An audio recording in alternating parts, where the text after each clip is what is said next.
Good morning, fish keepers. How are we doing? It's Friday. We've done it again. And today is a happy Friday because we've got ourselves a wee guest to speak to, which I'm looking forward to. So let's make sure our coffees are ready to rock and roll.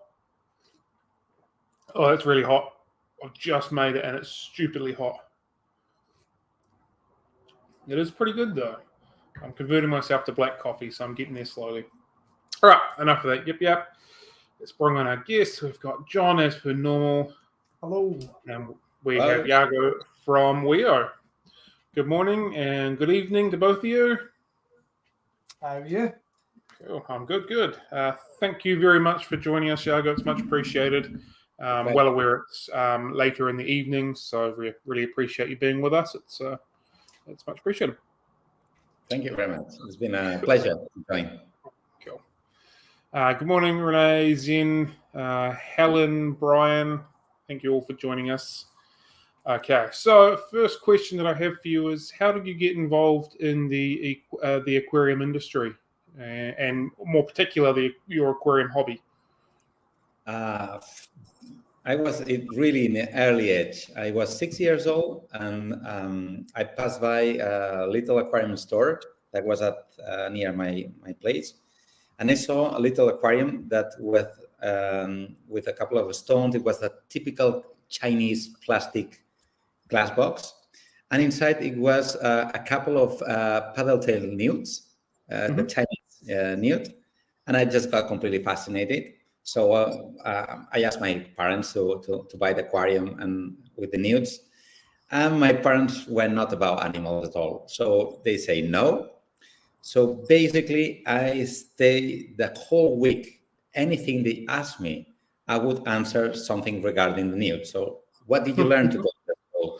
I would learn how to keep newts at home and so on. What did you eat? Well, they show us how the animals eat. And so after 1 week, my parents took me to the store. They bought me the first aquarium, and everything started from there. So I've been really crazy about, especially on amphibians at that age. And so I got first my little aquarium, then a second aquarium. Then I managed to get a full rack of aquariums with all sorts of turtles, amphibians, fishes, and so on. And at the age of around 8 or 9, I managed to get a full room in my parents' house, full of all sorts of animals. And everything started. So really on the early age. Very cool. Yeah. Cool. So moving forward from that, where has your aquarium journey led you from starting there to where you are now? What's kind of happened in between? Well, the thing is that I was completely passionate about animals. For me, the money reference was the cost of an amphibian. So for me, any object was, okay, this is 3 amphibians, this is 4 amphibians. So what's like the reference? I was very passionate about that. So I was doing my studies and I always was keeping animals. In 2000, I traveled to England to study, and it's when the internet started. So I got into a website that it was called cowdata.org, that it's all about amphibians, reptiles, and especially salamanders and newts. And then I started having contacts all over the world. And at that time, I thought that I couldn't make a living out of my hobby and my passion. So I studied industrial product design, and I just kept it as a hobby. So when I came back to Barcelona, I organized a trip to Japan. That was in 2007.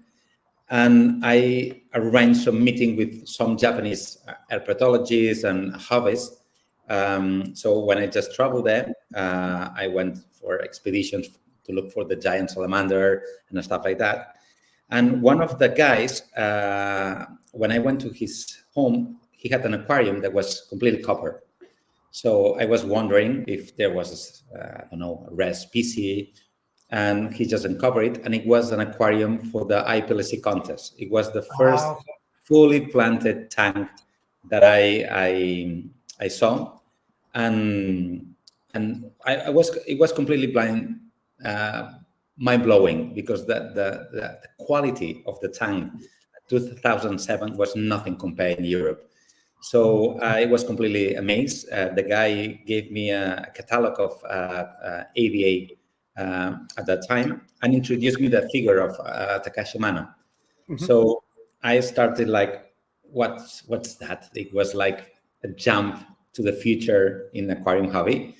So on my way back to Barcelona, I started researching about Mano, buying the books, the first book, the second volume, the third volume about nature aquarium.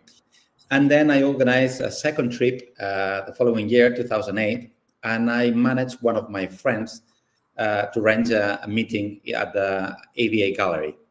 So I arranged a meeting with Mano. So I arrived there at around 9 a.m. in the morning, and I stood the whole day there in the gallery, spending time with Mano and spending time with the team. And it was absolutely like a unique experience. At the time, Mano was kind of already a celebrity in Japan and started to be known worldwide. So when I arrived, the first thing you see is the gallery. And the gallery is like a real art gallery, but where every piece is it's an aquarium. So the amount of the artistry that is involved in every of those aquariums at that time, it's anything that you have seen in real life.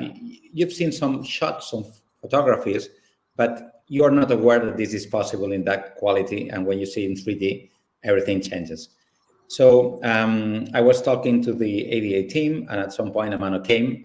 It was funny because he was completely modern in the style he was dressed, with military trousers and kind of very artist look. And then we started talking.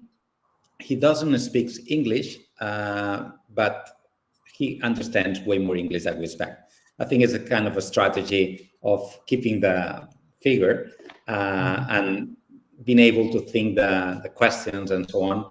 But we started having a conversation with one of the AVA team doing the translation. And the first questions were like, what do you think about climate change? What do you think about the Korea conflict? And this sort of kind of more tricky questions. And as the day went, he had to leave at some point. So then a second person from the AVA team starts talking with you, and they were serving me tea. So the thing is that I'm not used to taking tea or coffee at that time. So after 3 hours, I maybe drank 10 cups of tea. So I was completely like overexcited. And I managed to stay the whole day with him and, discussing a lot of the things that we were talking. The cool thing is that we really got along. So he sent me an email a week later, and he said that he wanted to come to Barcelona. So he just flew to Barcelona for 1 week, and I showed Barcelona around. I showed my place. I took him to my nude room. That it was I live in the center of Barcelona, and I had at that room 24 aquariums, 120 centimeters. It's a flat. So I had metal structures to support the 4 tons of water that the whole installation had. And I had chiller machine. It was kind of very high tech, everything, very automatized and with newts and salamanders from all over the world. And I remember that when I opened the door and he just found that place in the middle of a modern flat apartment and so on, he was like, wow, this guy is as crazy as... So we really got on. And after that, he just flew back to Japan, and he sent me an email that he would like me to be the distributor for AVA for Spain. So in terms of being the professional part of the aquarium hobby started at that point. It was the first time that I said, okay, maybe there's an option to make a living with passionate. So everything started like that. I had my business, and this started like, okay, let's see how does it goes. And yeah, one thing brought to another, and now I am where I am. Cool. That was the start. Fantastic. That sounds like phenomenal experience in a way to start your commercial entity of being involved in the industry. That's it's fantastic. starting like the top of the range. Exactly. Yeah. And I also, mean, it was a challenge because it's like I've been, at that time 20 something years with aquariums. So I was like, I know everything. And when you travel to Japan, you find the nature aquarium and all the philosophy behind, you see that there's a full field that you don't know. And I really like all the artistry. And so I really connected with that. And I say, hey, I can be, really, really passionate about that and make a living. And I think I can contribute a lot and just bring it at that time to Spain, because Spain was, people were buying plants, expecting that the plant will die in 3 weeks, 4 weeks, and then buy a new one. The substrate were marine substrate. I mean, everything was kind of very prehistoric. And the experience was amazing because I started visiting some of the stores that I used to be as a client and offering ADA. And when I talk about CO2 or aquasoil, it was completely, they had no clue about that. And I faced the classic stores with the old owners that they had a different mindset, and it was like clashing with the old philosophy, and this wouldn't work. On the other hand, people that were passionate, there were some enthusiasts that already knew ADA and so on. So some little stores run by young hobbyists started taking the first shots with the products and the philosophy. But the beginning was really, really hard, because it was like, okay, you have a vision, but where the market is, the distance is massive. So when I talked to Remy, it was funny because the first thing I did when I got the distribution of ADA was to contact Tropica and bring Tropica plants to Spain, because you cannot have a full planted tank with all the beauty without having proper plants. So I started being ADA distributor and Tropica distributor for Spain. And so everything started kind of step by step. Cool. For those that are watching who don't know who Remy is in the chat, potentially still with us. Aquahouse, who is a New Zealand retailer and distributor, importer of all sorts of good things, aquarium related, and is making some pretty good movements here in New Zealand. So, can you share with us the journey that sort of led to the creation of WEO, from that point to where it's kind of begun and where you are now? Well, the creation of WEO started when the COVID started. At that time, I was working distributing ADA. I am a co-distributor of ADA for Europe. And I was importing a lot of hardscape from China. So COVID started. I was doing also, I have a big background of doing big exhibits for public aquariums. And I went 2017 to Canary Islands. It was built the Poima del Mar, that is from the Loro Parque group. And I was in charge of doing all the exhibits. It was 45 exhibits in 1 year, from freshwater, marine, and so on. So I was really on doing big tanks, plus the distribution. So when the COVID started, everything changed.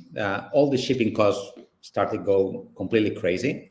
The industry growth was going really well because people was staying at home and they spent the hobby. They couldn't travel, they couldn't do the usual stuff.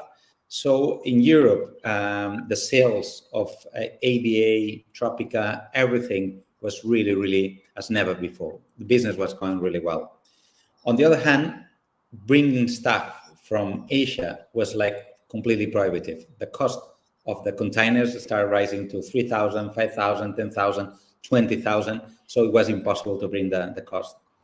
And I think that almost everyone started with thinking, well, you don't know how it's going to be the future. And what about being so dependent of importing stuff? Because I was fully dependent from China and from Japan. So one of the things like, okay, I should diversify the product range and start having local production. And I'm a designer, so I was like, I really knew how to develop products that I wanted for me that I didn't find in the market. So I think that it came all together, that I was mature enough to know exactly what I wanted in terms of a brand and creating products. Mm-hmm. The challenges that may rise with this COVID and so on. So I just decided to start Rio, and I started, of course, from the hardscape. And I took the long way because everybody was aware of Rio stone, dragon stone, and so on. I say, hey, in nature, there's a crazy amount of different stones, sands, and so on. It's about finding them and bringing to the audience and show materials that are more natural than the classic ones that we import from China. So that was the first approach. So I started with the hardscape, and one thing took to another, until we started developing products like the riverbeds. And the thing is that I wanted to start with the decor line, with the vision to jump later to the tech line, to the space line, and to the well line that are consumables and so on. So it was a global vision, but starting with the thing that I could start in a kind of very efficient way and fast way. Okay. Cool. Very good. Makes sense. As a company, how do you approach the creation of your products in a sustainable way? Is it done in a slightly different way to the more conventional way, or how does that work for you and the ethos of your company? Well, the first thing is that I think that purchasing is voting. So many times we complain about many things, but we as consumers are empowered to decide how we want the future. So if we complain about, I don't know, petrol cars, well, don't have a petrol car or change. And this applies to everything.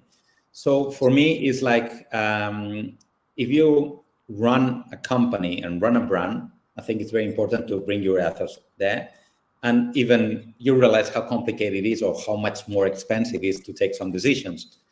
But from the start, I say, okay, I want to do, I try to support, some projects. So the first LED lighting, all the packaging came with, okay, part of the money goes to support this project or that project and so on. I wanted to use recyclable packaging. So it was crazy because I tried to do bags that were 100% compostable or 100% recyclable. All the trials failed. I talked to the companies and they say, because when I pack something and stock it and ship it to New Zealand, for example, and it gets to the store, it may pass 3 months or 4 months. And all those packagings, the compostables, they have length maximum of 9 to 12 months. So you cannot guarantee the quality of it. So I managed to get 70% recycled plastic and 30% non-recyclable. And I say, okay, still not the time. But I was trying to push and try to do the things in the most ethical and sustainable way possible. In terms of suppliers, look for suppliers that they got the gathering of the hardscape that is legal. Even the Neptune wood, I have an agreement with. It's a lake that sometimes it just every summer it just drones the water level, and they have, when it rains a lot of logs that has been accumulated there. So I can go with the team, select the logs, bring them out, and I completely naturally harvest logs one by one. So it's not like calling a Chinese that they just cut everything and so on. So it's every piece is unique. On the contrary, this is a challenge because it's not the quality is not sustainable. So you have to gather it to match that quality, and the availability is not always sustainable. So for instance, this year, nothing. It was so dry. It was no rain, so no logs came there. So this year we cannot gather that. But I like that because also when you communicate that, the value of the piece changes completely. It's something that has been gathered by us, and it's from nature, and it's not an industrial process. It's like this log has been there for 2 years, 3 years under the lake, and now we had the chance just to remove it. So these sort of things, I think it's also important to bring it to the people. It's not just about buying a piece of wood, it's to know the story behind it. Yeah. So do you go and help the team select and collect with everything, or just sort of here's the site we're at, you'll begin there and because you just mentioned that you go out with them. So how does that work for you? The thing is that my girlfriend, it's I always make fun of me because every time we travel, I just look for stones, I look for materials and so on. And normally I carry some of the stones and stuff like that. And I love to find materials that when I see them, I just fall in love. Say, wow, this is amazing.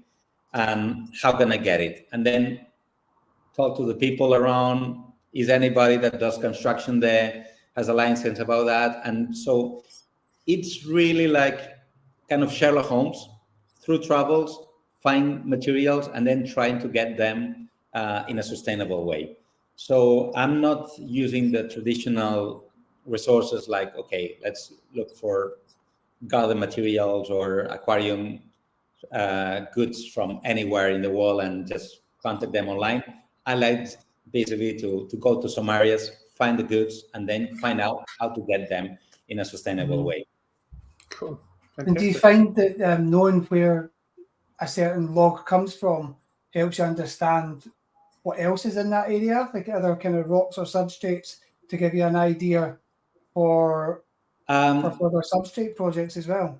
Yeah, the thing is that when you like nature, I think it's all about background. I mean, I spent so many years from childhood reading books about nature, watching documentaries, traveling, walking every weekend, and just so you have a sense of, and also doing the aquariums. So at some point, you find the materials like a palette of textures, colors, and ingredients that you start playing with. And with time, you understand which things work together, which other things doesn't work together. And by just watching a movie or a documentary, you have an idea, and it's kind of a chef, like, okay, I just put the things together. And at this point, for me, it's quite easy to gather things and recreate the habitat in a kind of beautiful way, plus sustainable, because like the riverbeds mostly are a combination of 5, 6, or 7 products. So you have to do it, the blend, and then standardize it with the protocol, and then your team has to recreate it in a kind of semi-industrial way. Yeah. And some steps are easy, others have to be hand-picked. So like if there are some bark or whatever, this cannot be industrialized, because when you put it in a machine, even if you blend it very well, then sometimes the outcome is not standardized. So it's a lot of passion, work, and so on. And as we grow, some of the things that we did as a kind of growing brand every time are more complicated, because when you have to produce not 10 bags, 200 bags, 500 bags, then the things get more complicated. But this is also beautiful because you have to look how to solve the problems and standardize and look for easy solution, or talk with a supplier that does some sort of mixing. And so every time it's kind of a beautiful way of evolving and have a vision, do the product, and then see how you can bring it to the market in a sustainable way. Yeah. So you've just spoken about like getting 2 bags and 5 bags and like a couple of 100 bags of stuff. How do you ensure that you're not like overtaking things? Like you mentioned, like with the rain and the river dropping, you can gather and sometimes you can't. Is that like governments have said you can take X amount of tons of rock, or how does that kind of process work with you? Well, so I'm assuming you're not going in and going to take absolutely everything and then walk away with this totally pillaged riverbed, for example? Well, there's different approaches. The one of the lake, the first year I went there, you cannot imagine the amount of wood. I could take 50 trucks and I wouldn't take 20%. Because it was a year that there was so many rains and all the rivers just brought a crazy amount of logs. So I just took that selection, and then it came another company that the government pays just to take all this wood, and they create pallets for fireplace.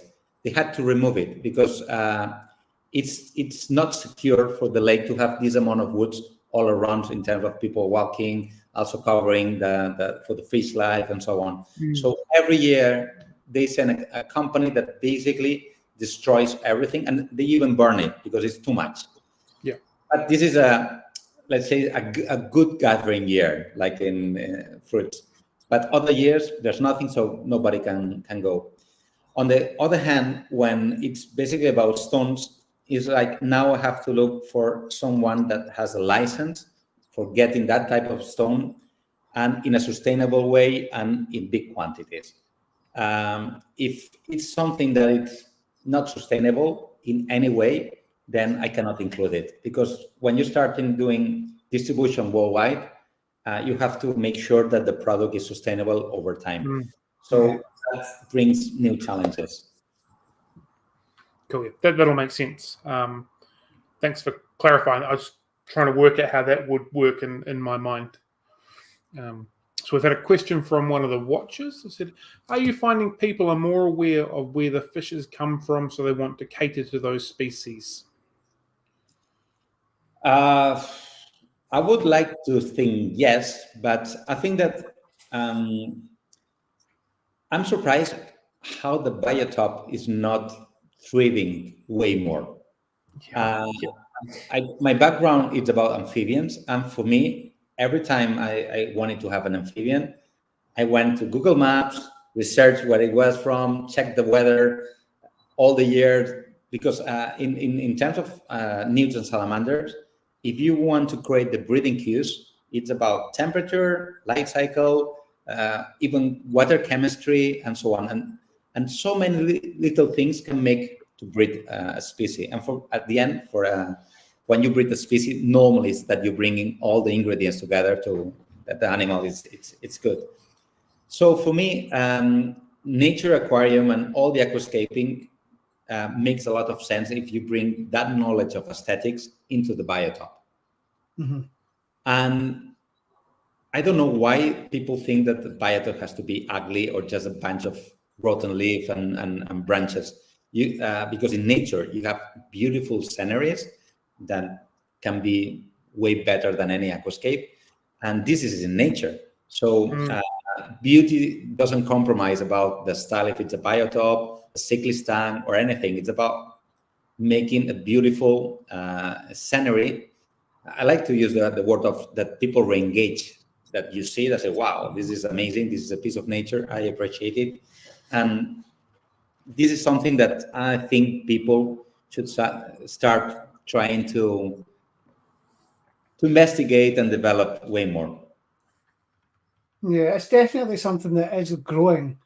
Because more people are seeing the benefits of providing a more accurate biotope for their aquarium fish or amphibians. So I think over time it's something that we're going to see become almost the norm, I'd imagine, when the materials for creating all the biotopes are more readily available and not kind of just unique to specialist shops or websites. So it's positive and it's growing. I think there's one person who's a friend, and we collaborate with here. There is tides treatment. I don't know if you have heard about. He just finished a book that it's about biotopes, but using kind of aquascaping techniques. So this is the type of work that we need. So people can see a true biotop, that it's the plant species, the fish species, and it's inspired in real nature by a person that has been in those biotopes, or just gather all the information just to create that biotop. but in a very beautiful way and following some sort of techniques about aquascaping. So I think this sort of blending, it's something that is going to come in the market. And if you really want to re-engage with nature, it's about knowing the species, taking some time and reading about it, the habitat, the challenges, and when you have knowledge about something, the value increases dramatically. So it's like, hey, this comes from the Titanic. Wow. And if you don't have the knowledge about a piece, it doesn't have any interest. So the more knowledgeable is the person, the more appreciation he can bring to the hobby. Very much agree. You've already answered that one before I even had to ask that question. When you're collecting, because you got people go out and collect stuff, is everything all hand collected, or is there a lot of like machinery, bulldozer truck sort of thing for rocks and that sort of stuff, or is it all hand selected in that process, or does it differ between every item that's selected? It's different. There are some stones that are hand collected, and for instance, the elderly stone that is the one that it's a lot of crevice and so on. This is hand collected. It's difficult. Now we're gonna get the last truck with the stones, and we cannot collect anything else more till spring, because now it starts snowing. It's impossible to gather it, so it's kind of hand collected, and it's an area with authorization and so on. Others is like a minery that has the access, so they just machine collect. And for instance, some like the Titan, it's a new stone. We have the normal one and the boulder one. So the boulder, it's put in a big roller that just smoothen the stones in a kind of a process. So it depends. Every stone, some are naturally done, others are not. And the thing is like just finding the material, and every product has a kind of a challenge or a little story behind. Yeah. Do you bring your own crew in to gather all of the products, or do you hire people from the area to do that work for you? It depends. For instance, next Friday, we go to gather the Centurion wood, and we go the whole company. We take it on Friday, and then we have a nice lunch in a place that they do an amazing duck. And so this is kind of not the normal thing, but we try to do every now and then a sort of gathering. So and others, as much as possible, I try that somebody do the gathering. The first time you go together, you show the skills, and then they do it for us. Yeah. Okay. Are you trying to collect something from every kind of part of the world? So like your range is like all encompassing everything, or are you just specifically looking for particular regions that you're only interested in collecting from, or how does that process and that mindset work for you of what it is you're trying to gather? Or do you just, when you're out and about, you've gone traveling somewhere, you think, man, that looks really cool, how do I go about collecting that? Well, one of the things that you learn is that many materials that you think that this is Chinese, you can find it in other places. And the geology, I'm reading now about geology, and I have an article. I did an article that we're gonna publish in our website, that it's just about sands, and it's 12 pages covering everything about sand. It's like the ultimate guide about sands, because it's so much behind everything. Like a sand is anything that is between 0.1 millimeter to 2 millimeters, and this is the definition of sand. And then there's different categories like fine sand, middle sand, and so on, according to the sizes. And then you say, okay, what about the colors of the sand? And you understand that the geology of every color of sand comes from a different type of stone, and even a different process of nature crafting the sand. So some sands are more rounded, and others are kind of more hard, and it depends of the degradation that it happens. So it's very interesting. And then it's okay, where I can find green sand. Now I'm working to bring a green sand, and there are some examples of green sands in beaches, like in Hawaii and so on. And you research, and there's a real green sand, because the majority of many brands is that they just get the stones, they crush it, and they just create the sand out of a crushed stone. So this is the majority of all of them. If you check the sands, normally this process makes that the sand will increase the pH and the KH of the aquarium, because it's crushed stone. Yeah. And most of the color stones are with high calcium. So all the sands that we have now at Bio are 100% inert and are 100% natural sands. It's not a crushed stone. It's real sand gathered in a sustainable way from a particular place, and has this beautiful mixture of a true sand.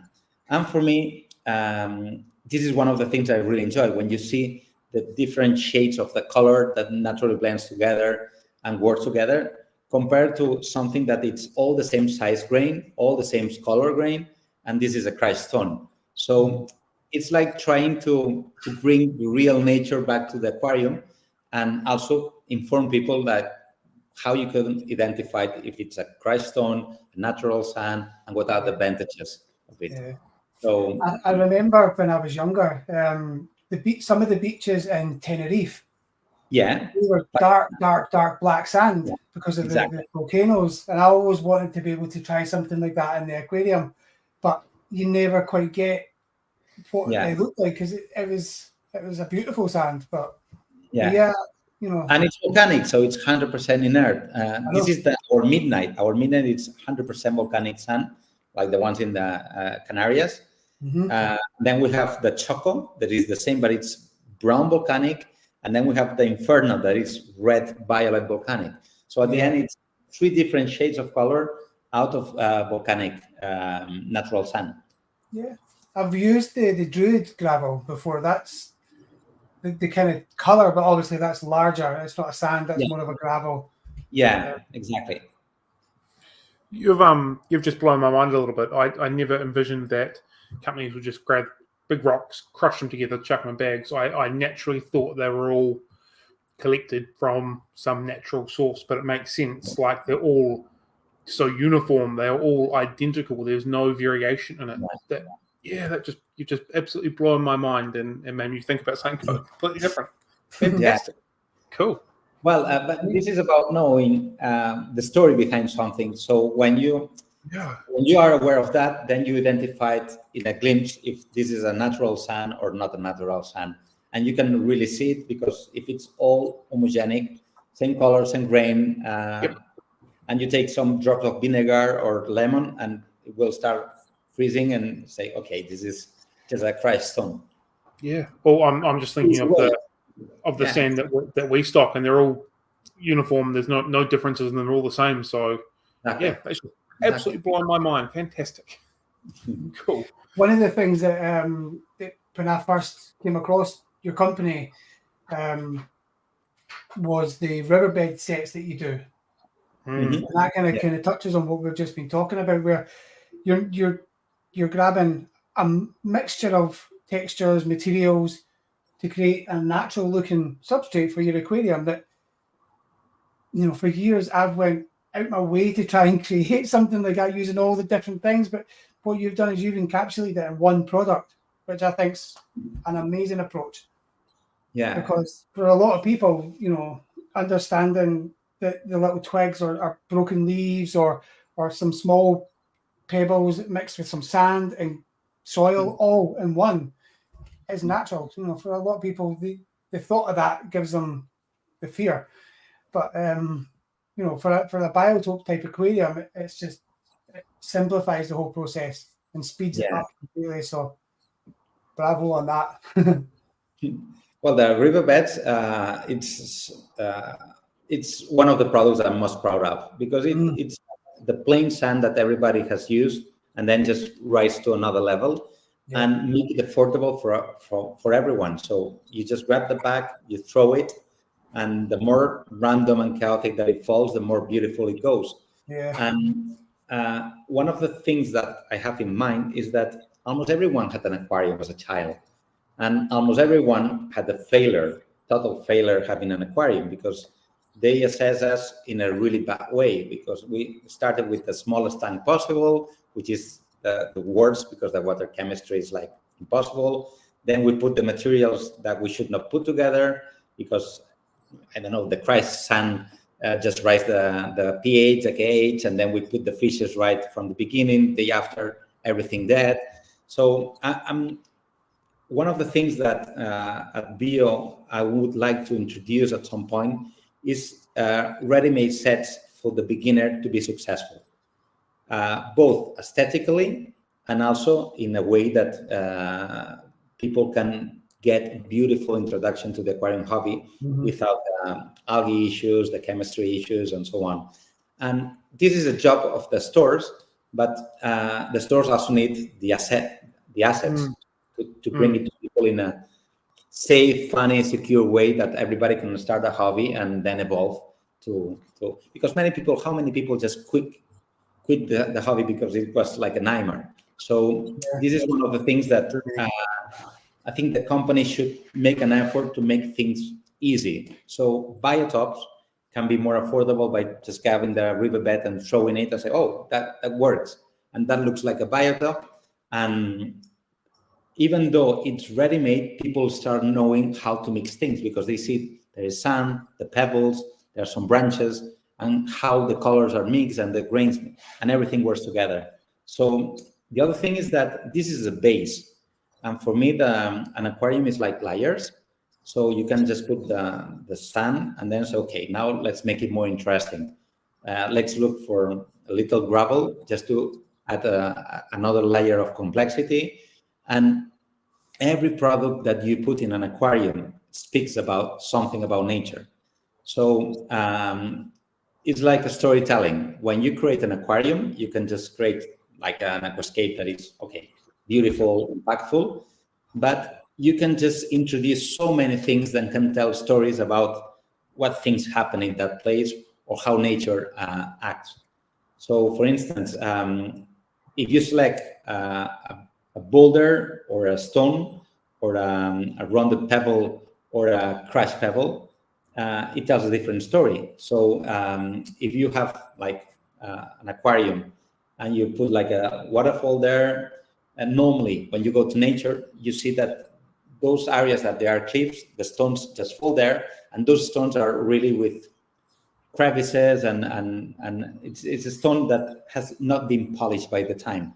Whether when you go to the river, you have the boulders and everything, it's kind of more rounded. And so you can introduce that into an aquarium, and the person that knows starts identifying, okay, he's trying to create the beginning of the river, all the crushed stones and so on. As the river flows, we're going to make an area that is kind of more smooth, and everything can really speak about something. Even if you put some branches fallen, when you go to rivers, you see like a classic stone with all the branches just going surrounding the stone because of the current. So just by making this, you're telling where the current goes through.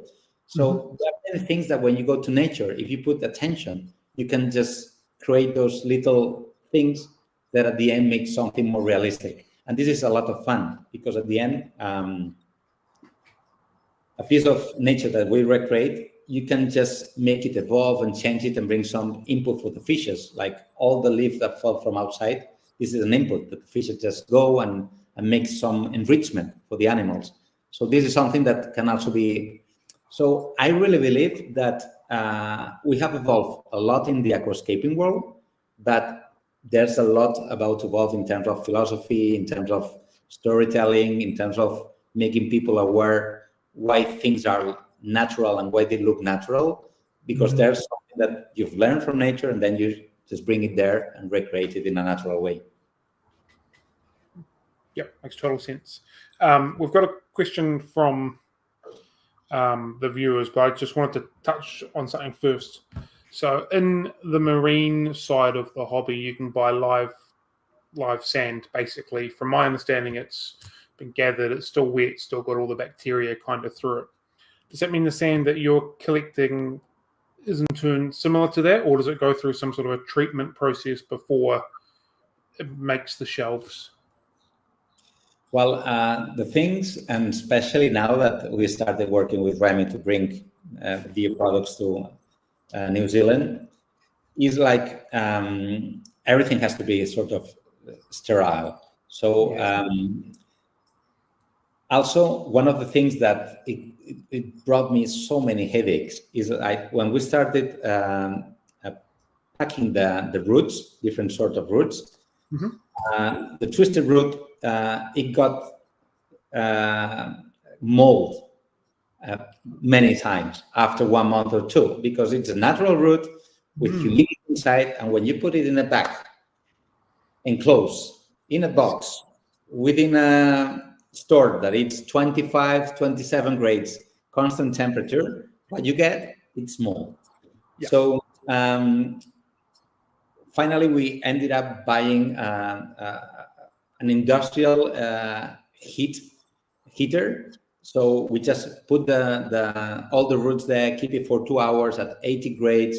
So everything got zero hydratation, and also kills any spores of mold and so on. Okay. So we had to learn about that. The biotops, some of the biotops, we put some branches, and we discovered that some sort of branches created mold, other sort of different species didn't create it.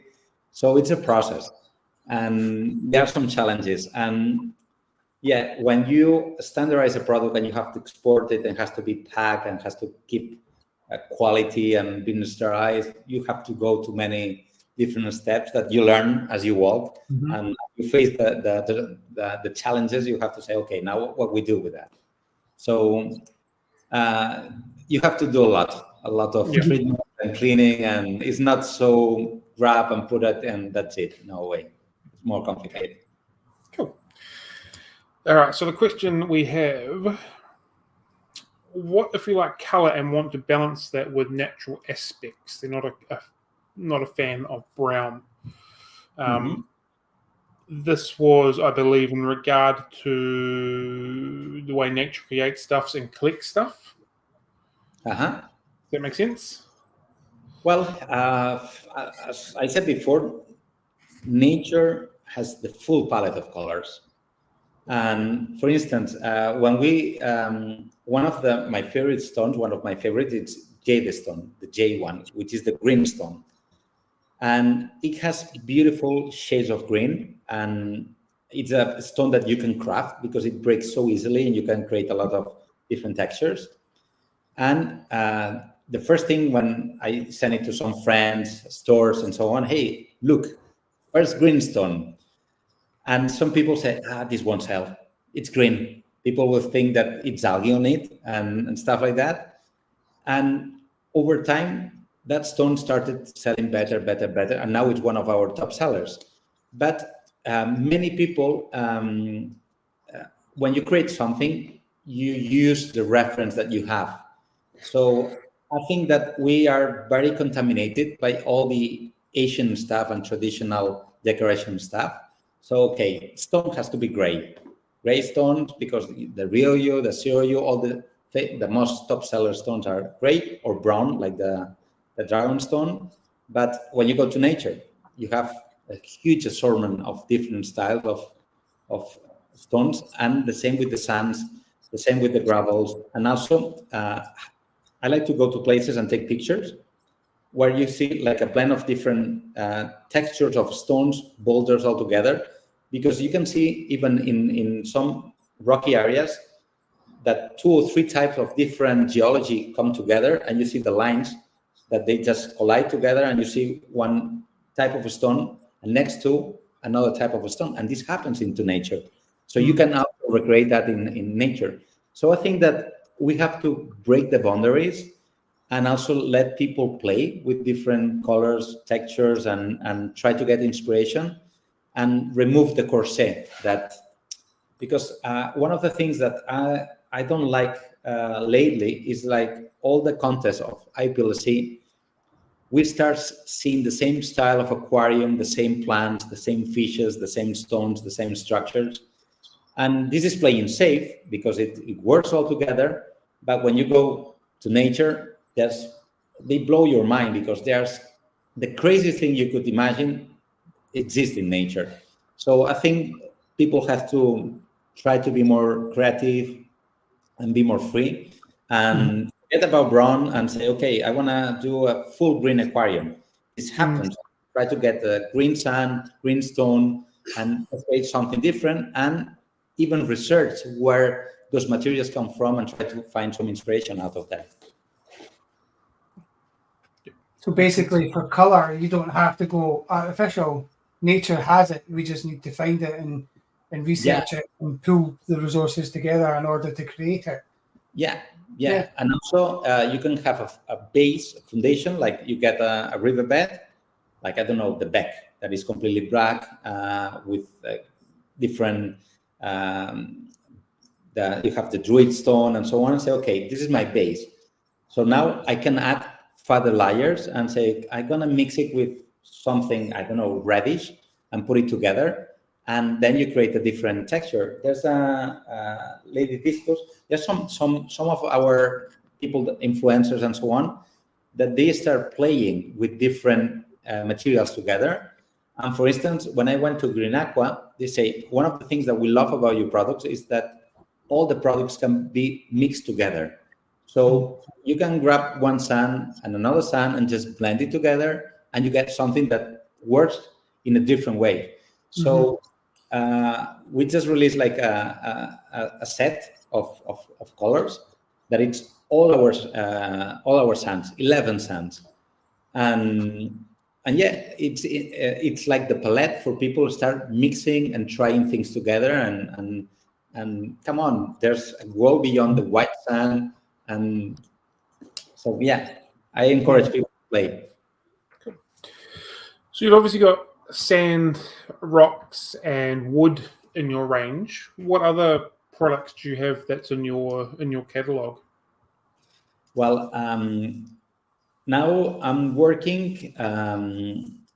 We're introducing now we have, the thing is that bio, it's organized in like 4 major groups. One is the core, that is the line that we have worked. Then we have tech, the space, all the aquariums, furniture, and so on, and the well that is going to come next year. That is about water treatment, fertilizers, etc. So in the core, we have the biota beds, which are the sands, the gravels, and the riverbeds. Then we have the hardscape with all the nano rocks, nano boulders, stones, etc., etc. And we started with fine tuning. That is like the last layer to get extra detail. So we are releasing this month the accents. It's fine tuning accents. So it's just to recreate the little stone hills that normally occur when the stones just break down and so on.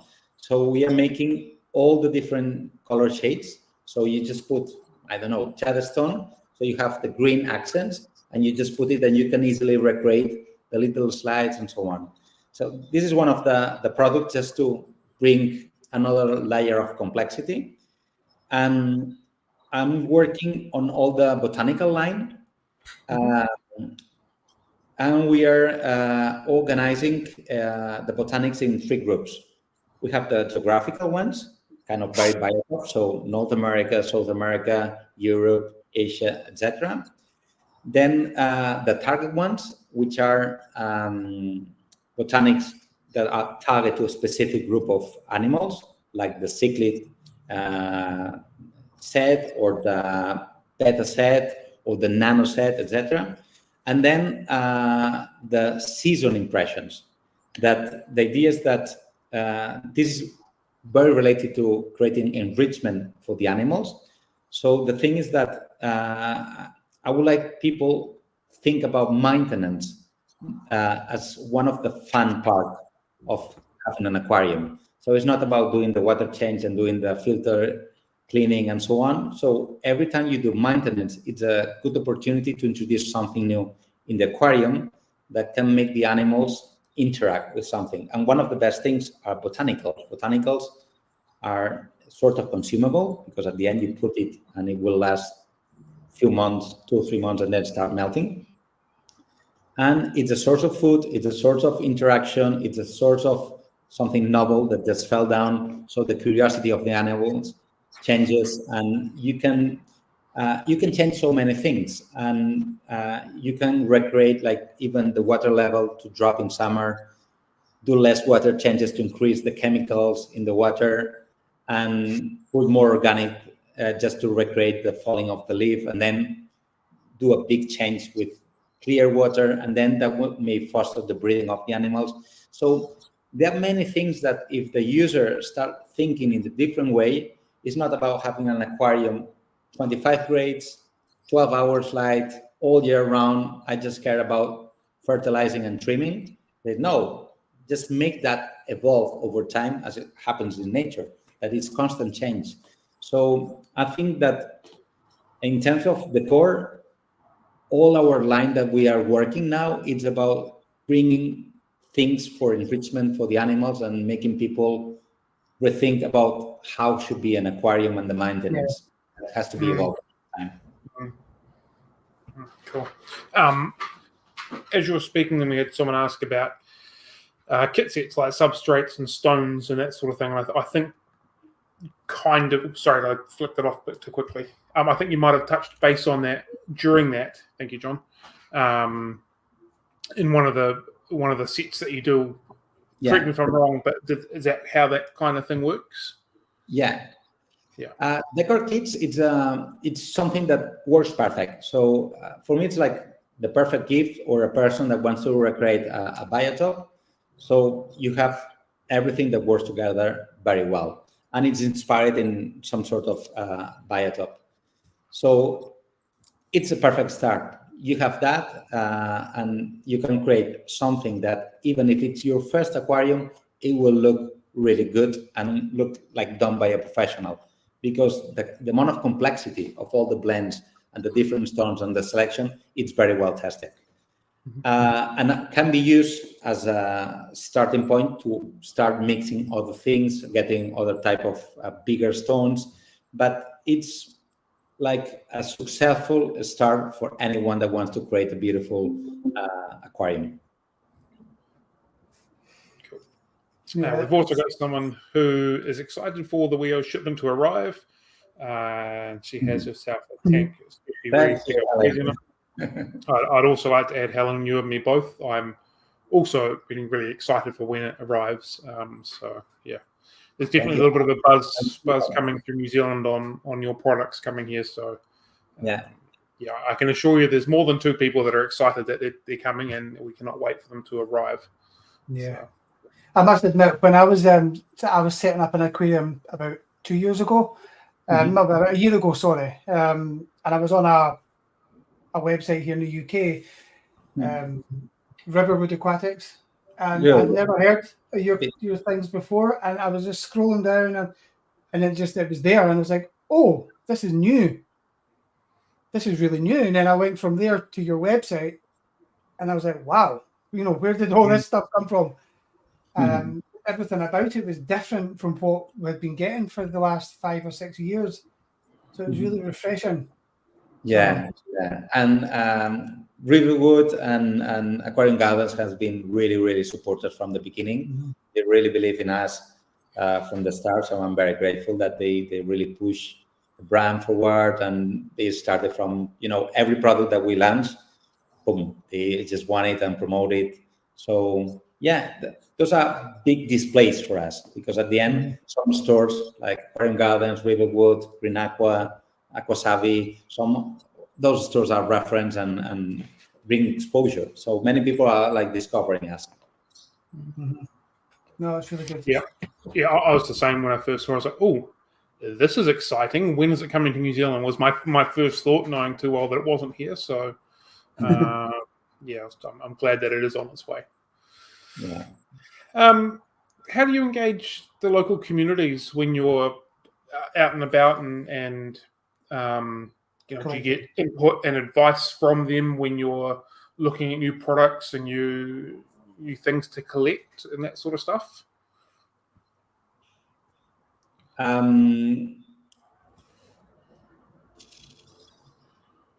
It's all how I get engaged in with when I travel. You mean with people or when I hobbyist, or say you find you're going for a wee walk and you say, "Wow, this is perfect. I want to be able to collect this and carry this product or whatever it is that you've seen."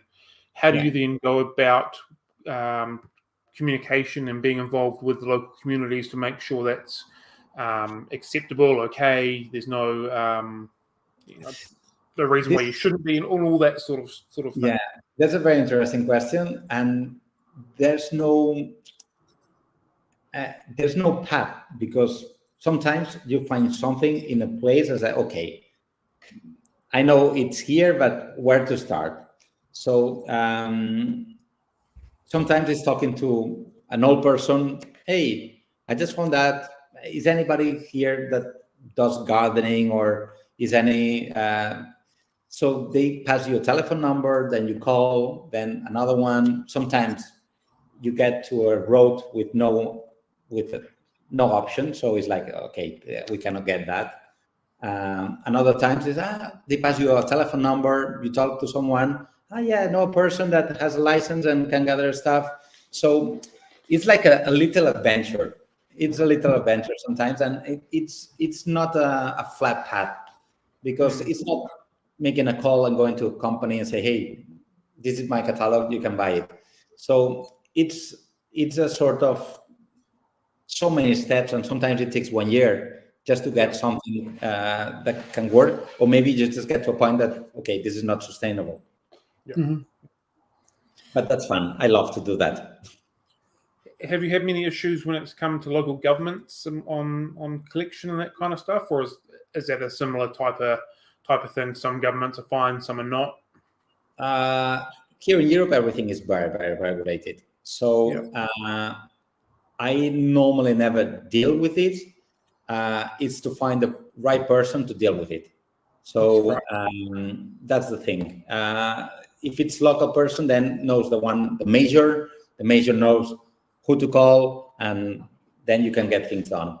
If you try to do it without using the local people, it will be completely impossible. Completely impossible. I've had another question. Oops, I'll push the button before I start talking. What, if any, availability is there in the States for the WEO products? Now we have 2 distributors in US. So we have one in Texas, that is Microbarium, that just got the first shipment 1 week ago.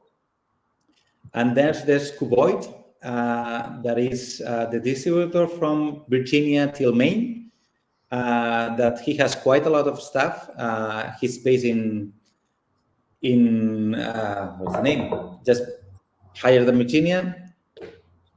Well, between New York and Virginia. And I'm arranging a new order that's going to be shipped by Christmas time. Cool. So the full range is going to be in US. We're trying step by step, but yeah. Cool. Fantastic. Good signs for the people in the United States. Yeah, I think both the people in our chat that were asking that come from Texas as well. Mm-hmm. Well, that's an extra bonus for them. Yeah. Is there any byproducts of the collection, like waste leftovers from collecting the rocks and all that sort of stuff? And how do you try and minimize that sort of thing, or is everything kind of taken and used? Well, now the focus, I'm working on LEDs. So we're going to launch LEDs in Christmas time. So all the hardscape and so on is going to start like going more slowly, because we have huge amount of hardscape. And the thing is that people still doesn't know most of it, or haven't played it, or haven't used it, and so on. So there's like a curve of maturity of the product.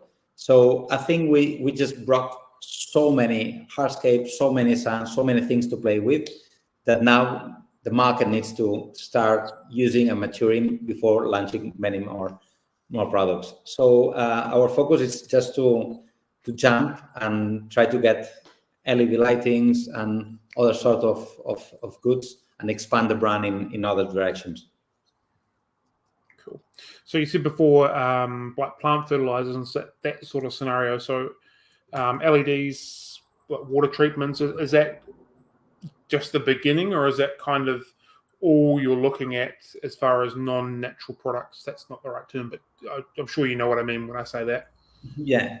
As I said, the vision was to develop the 4 lines. So that the core, that it's very mature, and then all the tech line, that it's all about how to mimic the environment of different places and bring more complexity. And so now I'm working on that, and also all the furs and so on that we're working. We normally take up to 1 year for those products to launch.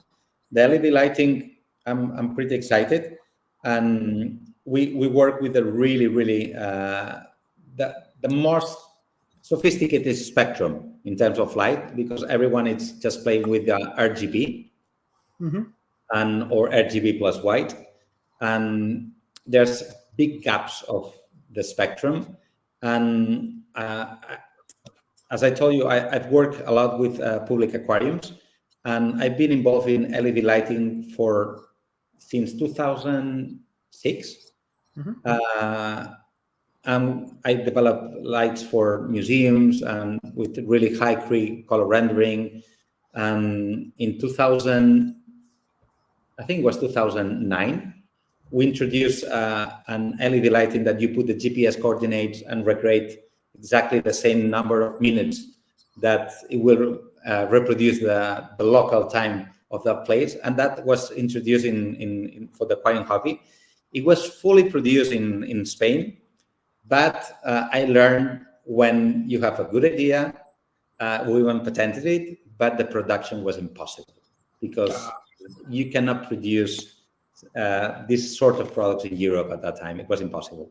So we developed a light that worked perfectly and create the sunrise, sunset, and we're talking about 2008, and it was 30 watts power, so it was quite good. And that led me like, okay, it's not the time yet for this product. So after that, I stopped it, and then I started developing lights for public aquariums. And I always put a lot of attention on what the animals need, because one thing is our perception, and the other thing is the perception of the bird or the fishes and so on.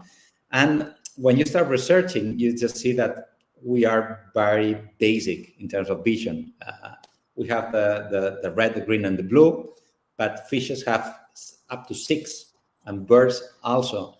And for instance, I just developed, I installed, it was in May, in the Oceanographic of Valencia. It's the biggest public aquarium in Europe. And they asked me to do some lights for the penguins. And the thing is that penguins, they see the ultraviolet. So the males, when they are in breeding conditions, they develop special shades of color on the feathers. And if you put normal lighting, that normally it's based on human vision, that is from 400 nanometers till 700 nanometers. The thing is that the female penguins cannot see the color feathers of the males, because the light doesn't project the ultraviolet spectrum. So that brings issues about interaction and relationship between the penguins and the breeding conditions and so on. So we developed a light that was fully covering all the spectra that the penguins see, just to improve that thing. So I like to do a lot of research on scientific papers, understand how the animals look and perceive the world, and then develop the product accordingly. One of the things that for me it's funny is that all the moonlight from all the LED lights are blue, and moonlight is not blue. Moonlight, it's 4,100 kelvins. This is the natural light. And this is the reflection of the sun to the moon, and then it gets to us. The thing is that humans, when the amount of light is so dim that the luxes are so low, we become blind. Eyes turn everything into grayish bluish, but doesn't mean that the light from the moon is grayish bluish. So when we put blue moon to the fishes, they see a discotheque of blue color, while in nature it's the same color. It's 4,000. It's a natural white, but simply is that it's very dim. So most of the animals see the colors exactly, but with low light. But for us, everything goes grayish bluish.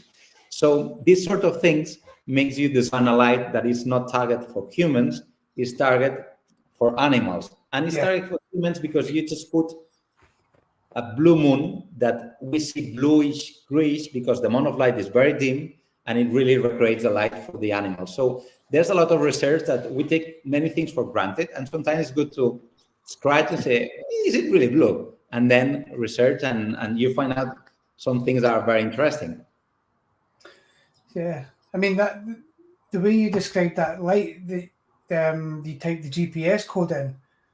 Yeah, that sounds very interesting, because one of the things that I've always struggled when I've been trying to recreate a biotope is getting the lighting correct, and I've always wanted to be able to do it. One way I did it was just locking in the time zones, but that doesn't give you the sunrise and sunset and the brightness, and so it's difficult. But if you ever, that device ever comes out, I think coming out at the time when the biotope is getting more and more common, it could be phenomenally successful. We are working on a product development that, unfortunately, it was supposed to be already in the market by September, but it's going to be by next year.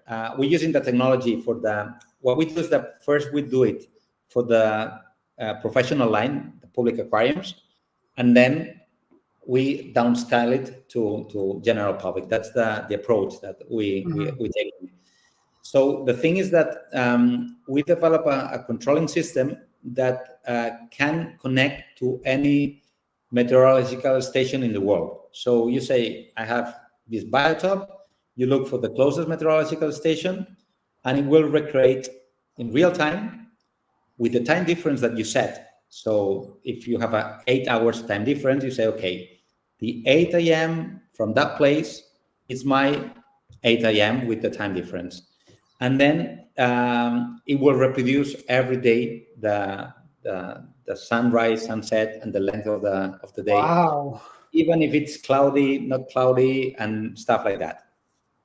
So we're working on that, and hopefully the industrial part for the public aquariums is going to be working this year, 24, next year, and as soon as we will try to bring it to people. That is stupidly cool. Yeah. It's very cool, but it's something that can be very, very, very cool. Yeah. And you've also blown my mind about UV on the penguins. I think that's also quite cool as well. I know. Yeah, that's very cool. Yeah, that's real cool. Cool. Wow. All right. Just got to bring myself down a little bit after that. That was awesome. Are you a part of the Italian Cichlid Association by any chance? No. There you go. No, it's not. I'm not part of. I mean, now I'm kind of very busy. I'm trying to support the distributors, and when they invite me to, be a judge in a contest or talking with you and stuff like that. So I'm very involved on that. Anything that is sort of long-term commitment and so on, I'm not very social media guy. So if I have some time in the weekend, I go to the mountains. I disappear and that's it. So keeping up with social media is not my thing. Also, I'm a very good friend. I can, we talk, I can be full-time with you, and next time you come to Barcelona, full-time, but I'm not a person writing and keeping up in a sort of constant way, because I'm not like that. I'm kind of more, let's say, old style, physically meeting, and if I don't see a friend in 1 year, it doesn't matter. The next day we meet, it's going to be exactly the same. But I'm not a person calling all the time or being connected all the time.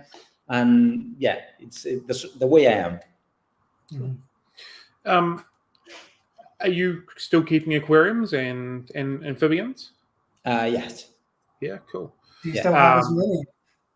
Not as many. Now I have only one aquarium at home. Now it's going to come 1 or 2 more. But the thing is that I have this sort of passion about it. But I changed from the 24 aquariums to just having one and really enjoying. Also comes a lot of maturity, because before it was sort of also collecting the animals, trying to breed them and so on. And now it's like, I like this species. I just try to breed it, recreate it, and kind of more relaxed and different way, more mature. Definitely. Makes absolute sense. What have I got on my list of questions? That's the real question. We're getting pretty close to the end of them, I think, actually. Fire away. With the one aquarium that you've got at home, what do you keep in it? I'm keeping newts. Right. I also use a managed shrimp for the algae and stuff, and it's sort of planted. And I use my materials like the heaven sand and some stones. Sometimes stones are still not released, but I like them, so I start playing with them. So it's the sort of things that I like. It's a 75p, so it's not big size, but it's with a chiller. By the way, I'm working with a cabinet that is soundproof, because I like amphibians and they need cold water, and the chiller makes a ton of sound, and I keep it in a woody that it's open. And this is one of the things I said I have to fix it, because it's so it. Yeah, that's something you could appreciate, Cam, isn't it? Yeah, You're always battling with the sounds, the bubbles. Oh, I hate it. Anyhow, that's a me problem. How has your hobby influenced not only your product range but your company and the ethos that you work with? Well, amphibians are like the most threatened animals nowadays. They are the ones that are disappearing massively. There's the chytrid fungi that it's a fungi that is killing amphibians all over the world. Oh, wow. Now in Europe, you cannot find newts or salamanders in store, because they prohibited, thinking that they can stop, as they thought that they were that imports can bring the fungi to local species and so on. So now it's I'm thinking I wouldn't be doing what I'm doing and the love I have for nature if I didn't have that aquarium at the age of 6 years old. And the thing is that today children, they cannot have newts or salamanders nowadays, because it's completely impossible to access. And there comes a concern, because you cannot defend or protect something that you don't know or you are not related. If I say to Spanish people, hey, do you know what's a newt? The majority of people have never seen one in their life. They have no clue how they look and how they're going to defend it or protect them. So I think that the hobby of the aquarium should be there, and people need to re-engage with nature in terms of understand it, because as a child, the fact that I took care of those animals and they depend on me, I think they brought me the sense of responsibility, the sense of consistency, the sense that if you do something wrong, has consequences. So I think this is something that every child should go through. And I think that the amphibians, for me, first of all, they were really unknown. Secondly, is that there are not many hobbies on it. So for me, it was very hard to meet people or friends that were on my passion. And I did a lot of research by myself, just trying to figure out how to keep that animal. So I think all that bring me sort of way of thinking, and now I apply it in a sort of natural way in what is Pio today. Mm-hmm. And one of the things that I'm working a lot is to bring the immerse line. For me, it's one of the most gratifying to have the underwater area and the immerse line all together with the Mars plant and so on. And I think that this has huge potential for people to enjoy. It's way easy to maintain. It brings beauty of immerse plants, flowers, and it's way more affordable as well, because the amount of liters per aquarium that has the tech is lower, because you can have a super shallow tank and that is very big, but the amount of liters, it's nothing compared to a normal aquarium. So I think that this line can bring newcomers to the hobby in terms of more women, children, people that like it for decoration, and then they can get more involved and evolve to more sophisticated tanks. So I think the immerse line can grow a lot, and this for sure is the world of the amphibians, that it's the underwater and the immerse. Mm-hmm. Very cool. It just makes it cooler, doesn't it? Having that two-stage element to, you've got the aquatic. It merges two things together. Yeah, Totally does. Yeah. The boundaries of the two worlds, it's very fascinating.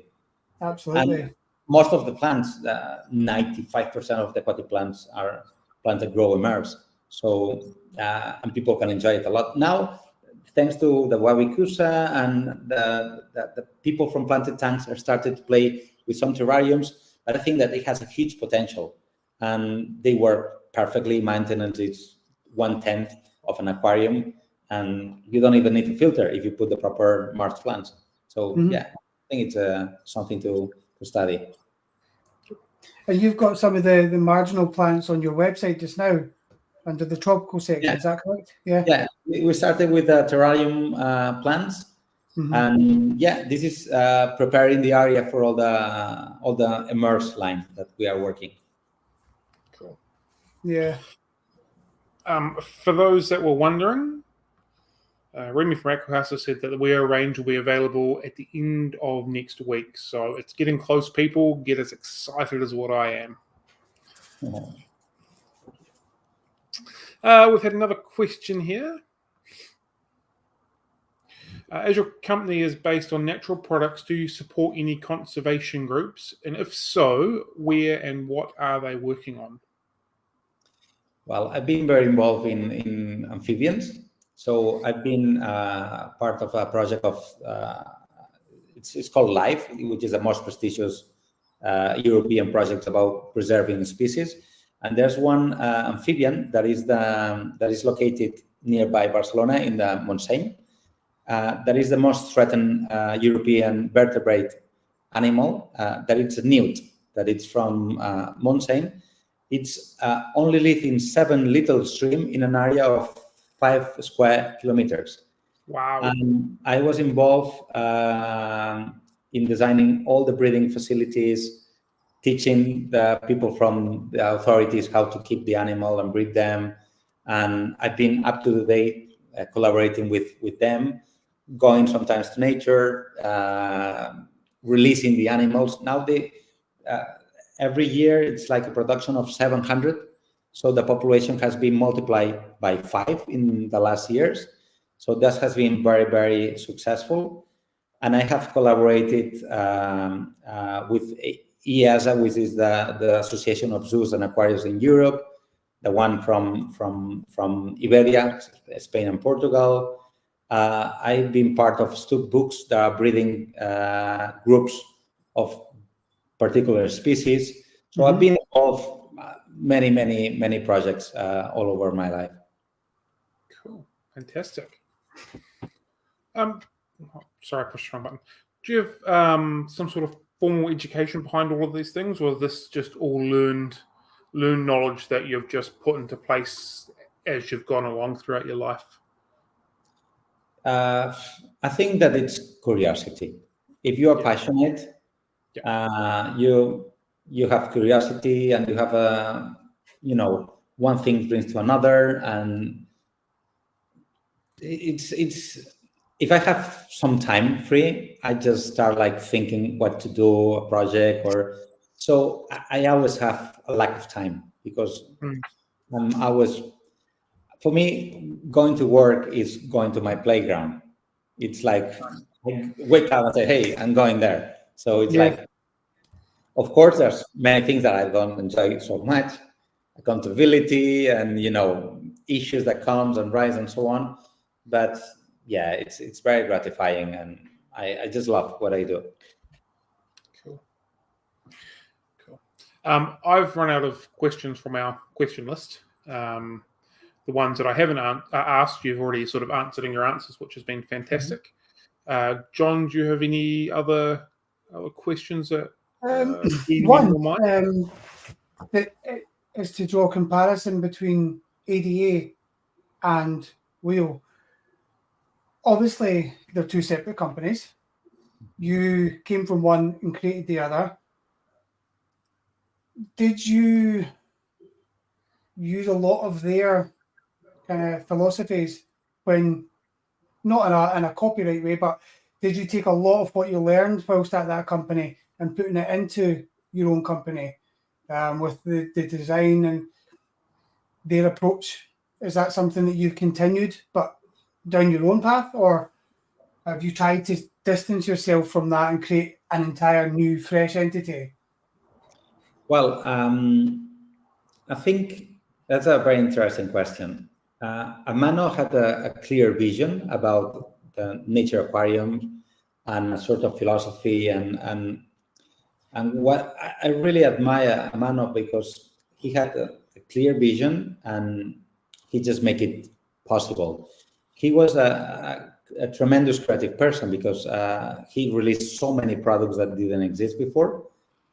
And I think that the AVA has a very defined vision. It's very focused on the nature aquarium, on planted tanks, in sort of aesthetics. It's and for me, bio it's more related to what are my vision about nature. So I'm more about biotop. I'm more about blending things together and giving the tools.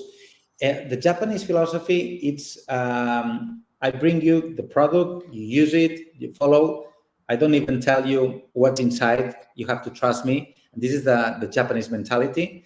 And we are the European mentality. It's different. And my mentality is very curious. I really want to play around, and for me, a little bit rebel, but it's like, okay, I have that as a standard, and let's see what I can do mixing things together and so on. So I think that bio, it has a completely different philosophy. Of course, there are some things that it's putting attention to detail, quality, creating something that is sustainable over time. There are many things that they can be together, but at the end, the brands are very different, and I think it's good. One of my philosophies is that we cannot do copycats. There's no purpose for doing a copycat rather than decreasing the price or raising the price, and it's something that exists in the market. So we try to bring something different every time we release something. So this is one of our, if we cannot add anything, then why we should launch this product. So that's a bit our philosophy. And AVA in that sense has been always very innovative and been very copied. So this is something I really respect, and we want to do the same, but in our own way. And I still distribute in AVA. So it's two philosophies, two different brands that blend together in many ways and work together. And my sales in terms of AVA, since I have bio, has increased way better. So it's like complementary. Yeah, that's really interesting, actually. Yeah. We've had another question from Rebecca. So we've discussed the sustainability and environmental impacts of the substrates that you collect quite a bit earlier in there, but she's mentioned at the end, if they aren't sustainable, is there a way of improving that? Have you encountered that, things that aren't sustainable, and how to potentially make them become sustainable, or is there any way around that? Or if it's just not doable, it's just not doable? I think that's what she's trying to ask. I hope. If not, Rebecca, please clarify for me. Well, the thing is that in Europe, everything is very regulated. So any of the products that we introduce, our consumptions are ridiculous compared to any other field. So it's completely something that it doesn't really harm any of the places that it's being gathered, because when you talk in the scale of nature, this is completely nothing. For me, the sustainability, it's more about if we can gather that in a sustainable way, in terms of if we grow, how much we can get in time and keep the stock and stuff like that. But when we compare our industry compared to the gardening, is like, okay, we may consume 10 pallets, 20 pallets. In the gardening, they consume hundreds of trucks. So it's something completely symbolic. Cool. I hope that helps with your question, Rebecca. Cool. So like I said, that's the end of my my questions that I've got, and I think that might be it for John as well. Is that right, mate?